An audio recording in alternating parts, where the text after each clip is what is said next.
Hooggansa ilmaan abbaa gadaatiini.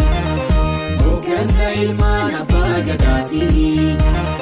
Biyyiin guddataa tumsa ummataatiini.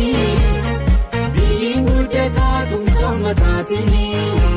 Gufuu jijjiiramaa of keessaa buqqisa.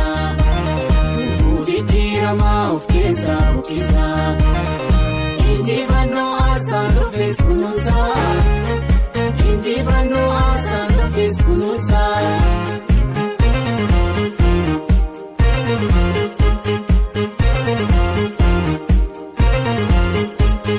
Tumsii furtuu jireenyaa, tumsii abdii egeree, tumsii utubaa biyyaa, tumsii wabii lammiilee, tumsii imaammataadha, tumsii bocee diriirsee, tumsii sablammii biyyaa, tumsii of duubariirsee, tumsii badhaadhimmaatee, tumsii amirkanaa'u, tumsii hiyyummaan badee, tumsii seenaa akka ta'u.